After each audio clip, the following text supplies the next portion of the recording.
Buen día, bienvenidos al workshop sobre la semiótica en el discurso, la literatura y la traducción, un evento organizado por el Cuerpo Académico Consolidado de Estudios de la Cultura, Literatura, Discurso, Género y Memoria de la Universidad Autónoma de Nuevo León. Por lo que es un placer presentar al maestro Jorge Escobar Fernández, quien es licenciado en Artes Visuales con acentuación en Artes Gráficas, maestro en Ciencias de la Comunicación con acentuación en Nuevas Tecnologías por la Universidad Autónoma de Nuevo León, y doctorante en Filosofía con acentuación en Estudios de la Cultura por la Facultad de Filosofía y Letras de la misma institución.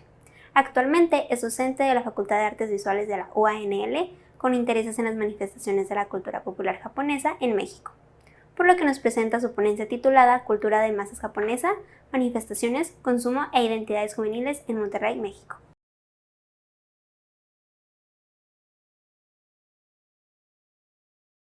Adelante. Muy bien, muchas gracias. Bueno, lo que les presento es parte de la tesis que está adscrita al programa de doctorado. Bien, pues a modo de resumen, tenemos que los habitantes de Monterrey y la zona conurbada se adscriben a las llamadas tribus urbanas, buscando un nicho para encontrar comunidad y afirmación de identidad, cubrir algunas necesidades propias de distintos rangos de edad. Voy a profundizar un poco en esto y así tener una forma de emancipación, deslindarse del rigor social.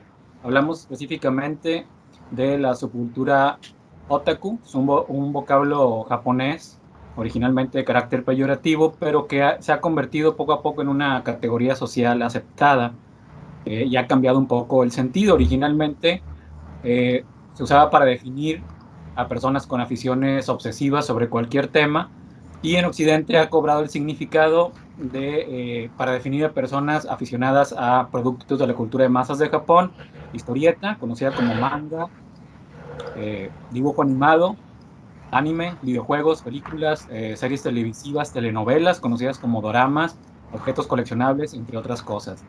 Es un término con el que los informantes se identifican, entonces por eso me atrevo a usarlo de manera libre y abierta, porque lo aceptan.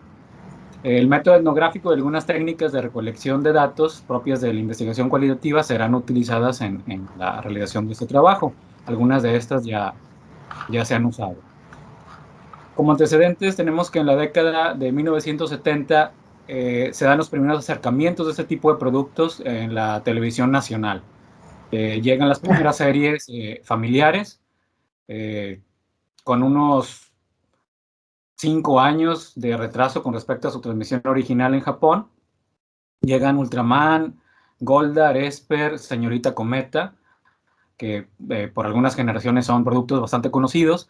Y en la década de 1980, en las barras infantiles, también en televisión abierta, pues se transmitían con éxito considerable dibujos animados. Productos como Mazinger Z, Robotech, Voltron, Candy Candy, Sandivel, Heidi, la muy dramática Remy, pues son también productos que cobraron una muy buena posición en aquel momento. Pero fue la década de 1990 la que marcó pauta, donde series animadas como Saint Seiya, Caballeros del Zodiaco, Sailor Moon, Dragon Ball, representan el hito y el desarrollo de un movimiento subcultural o tribu urbana que entusiasta de la cultura de masas de Japón. En esta década también comienzan a organizarse eventos masivos, convenciones, exposiciones, y surgen algunas pocas tiendas especializadas. Entonces, pues comienza el movimiento a desarrollarse. Como planteamiento del problema, se piensa que existen necesidades de carácter emocional que son cubiertas con el consumo de estos productos. Hay códigos que se reproducen y transmiten entre aquellos que pertenecen al colectivo, y existen además significados y afirmación de identidad derivados de las prácticas de este grupo social. Estos dos puntos, punto 2 y 3, relacionados con el tema central de este workshop. Y la globalización y los medios de comunicación y las tecnologías de información y comunicación eh, han provocado que se tenga una cercanía mayor a estos productos, que estén a mayor alcance y se tenga también una proximidad más estrecha con los mismos. Para justificar el trabajo, si bien existen dilatados estudios en el tema de tribus urbanas y subculturas en América Latina, en este caso se profundizará en hábitos de consumo, las motivaciones, también las subjetividades que derivan de este consumo, de, eh, de la congregación, de las reuniones, que probablemente representan un refugio subjetivo, ¿no? Una manera de separarse del rigor social. La influencia que tiene el consumo, la asistencia a estos eventos temáticos, los puntos de reunión, que causan a nivel personal, esto asociado con la identidad. Funge también el trabajo como un ejemplo antropológico de la globalización y los alcances de la misma. Y el incremento en la cantidad de afiliados jóvenes, niños y jóvenes, y también veteranos que permanecen en el colectivo y además pasan la estafeta a familiares más jóvenes, sobrinos, hermanos menores, hijos. Son factores de importancia, pues tanto la afiliación como la permanencia son fenómenos que, según Menkes, no se han contenido desde la década de 1990. Y la comprensión también de la vida cotidiana de los aficionados a estos productos, y con ello derribar prejuicios y estereotipos que se hayan impuesto sobre los integrantes del colectivo. Como objetivo general, dilucidar las motivaciones para el consumo de estos productos, para la congregación y los resultados de este consumo y la congregación. Pueden ser satisfacción de necesidades emocionales, de identidad, solidaridad grupal, entre otras. Descubrir cuáles son los elementos que configuran al individuo y al grupo en objetiva y subjetivamente. Responder cómo y bajo qué criterios se generan la identidad y el sentido de pertenencia en los sujetos, miembros del colectivo, para conocer nuevas formas de interacción social y entender problemáticas y el modo en que resignifican sus vidas. Definir la repercusión de los medios de comunicación, eh, cómo funcionan en la transmisión de símbolos, patrones y prácticas culturales de territorios alejados, qué alcance tienen, para entender la influencia de las plataformas en la formación de opiniones, actitudes, formas de vida, y constatar si las prácticas, códigos socioculturales, identidades del otaku regiomontano eh, son copiadas y posteriormente emuladas, o si se encuentra que se desarrolla una nueva significación, surgiendo así una semiosfera distinta, hacer visibles los rasgos culturales locales de las personas con acceso a este tipo de productos. A modo de hipótesis, el grupo local es una nueva formación semiótica con características propias y no solamente una emulación del equivalente japonés, generándose así una identidad creolizada en términos de Lotman.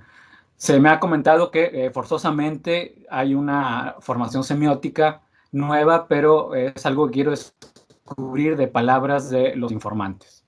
Internet como el principal medio de difusión, como la principal plataforma para diseminar este tipo de productos y el acceso a los mismos. Existen necesidades importantes como la sensación de seguridad, el refugio subjetivo, afirmación de identidad y la solidaridad, sentido de pertenencia, recreo, ocio, placer, entre otras que son cubiertas con las prácticas de este colectivo. Y existe una resignificación de este movimiento cultural urbano otorgado por los aficionados locales.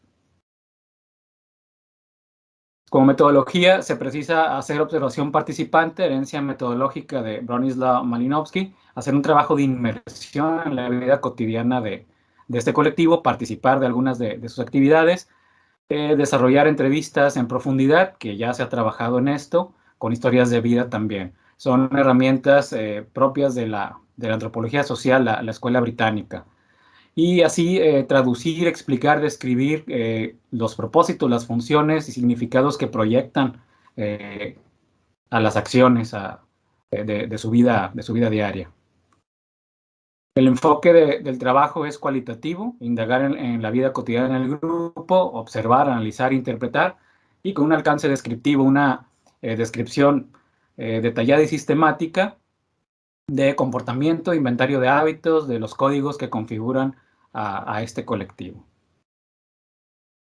Y bien, si hablamos de tribu urbana, se utiliza el término de Sarusuri porque habla de personas jóvenes que se reúnen para relacionarse y encontrar aceptación basados en intereses comunes y que manifiestan ciertas características, la forma de vestir y actuar. En este caso, el término joven trasciende un rango de edad y se usa como una categoría social, porque puede haber personas que sean mayores, pero que ejecuten prácticas que sean consideradas juveniles. Entonces va más allá del rango etario. Y vamos a concentrarnos en este caso en la forma de vestir, la comunicación que hay en la indumentaria. Si tomamos Japón como punto de partida, que es donde se genera el movimiento, pues los códigos de vestimenta que son instaurados por las instituciones, pues funcionan para homogeneizar, ¿no? Los oficinistas, por ejemplo, en Japón conocidos como salaryman, salarywoman, los uniformes escolares, pues para poner en igualdad de circunstancias a todos los integrantes de una institución. Como respuesta en aquel país, se aprovechan días libres para manifestar un estilo de vestir distinto que funciona como diferenciador. Se comunica qué opinión se tiene y a qué tribu o colectivo se pertenece a través de la indumentaria, y localmente los propósitos se mantienen. Tan fuerte es estas manifestaciones que se dan en Japón, que se han editado libros dedicados eh, a la moda, a la subcultura de la moda en adolescentes en las grandes ciudades japonesas, principalmente quienes se reúnen en el distrito de Harajuku, que está dedicado a la moda y al arte urbano, y donde hay manifestaciones muy fuertes, muy marcadas de diversas tribus urbanas.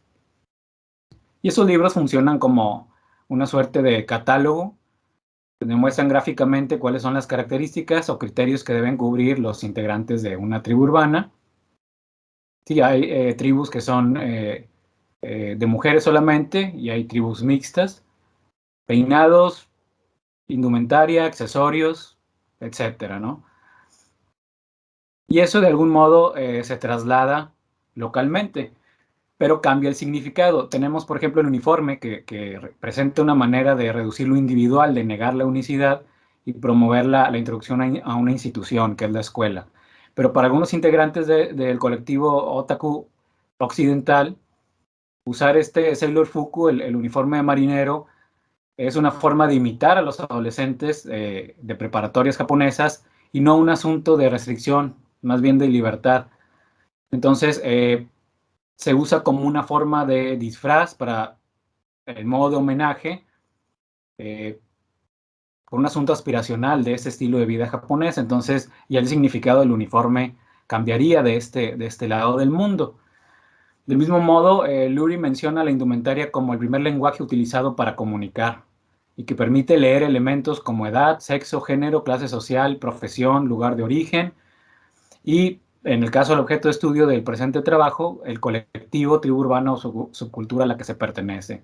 Entonces, el valor utilitario se reduce, se va más allá de eso, y los estampados comunican algo. También la época de los personajes que están representados en los estampados, pues dicen algo sobre las preferencias de la persona que porta la prenda, ¿no? Podemos involucrar el factor de la nostalgia también. Y no solamente en la ropa, sino también en otro tipo de accesorios, llaveros, arracadas, dijes, brazaletes, colgantes, algunos que son unas versiones reales de eh, ornamentos que usan personajes de ficción, que también funcionarían como un homenaje o una muestra de admiración a, a ciertos personajes. Entonces, a través de la vestimenta pueden intuirse la personalidad, las opiniones. Son códigos identitarios que, al reproducirse, representan la adscripción a un colectivo, o al menos la afición por ciertos productos de la cultura de masas de Japón. Se trata de un lenguaje de signos. Se otorga a la vestimenta la categoría de vocabulario, de un vocabulario muy amplio. 2 minutos. Sí, muchas gracias. Ya estoy por cerrar. Un vocabulario muy amplio en el que existen muchas maneras de comunicar algo, donde la ropa, el maquillaje, los ornamentos, accesorios, son como palabras que en conjunto forman oraciones y por ende múltiples formas de comunicar, de decir. Entonces se trata de una acción de adscribirse a un nicho, de mostrar que se pertenece y expresarlo libremente en pro de las ideologías personales y colectivas. Y a manera de cierre, esto puede extrapolarse también a los espacios privados, a las habitaciones, donde la decoración, los diferentes objetos, figuras coleccionables, ropa de cama, pósters o afiches, historietas, discos compactos, DVDs, que se coleccionan también en versión física, aunque ya se tenga acceso a través de plataformas digitales, pues esto funciona también para, como agentes de emancipación, la búsqueda por separarse de los roles familiares y adquirir una personalidad distinta, adyacente a esos intereses personales. Entonces, cómo está dispuesta una habitación, habla, comunica también de las ideas, opiniones de quien habita ese espacio privado. Y con eso termino. Muchísimas gracias. Unas referencias. Muchas gracias. O influyen en la forma en la que percibimos, recordamos y evaluamos tanto a los demás como a nosotros mismos.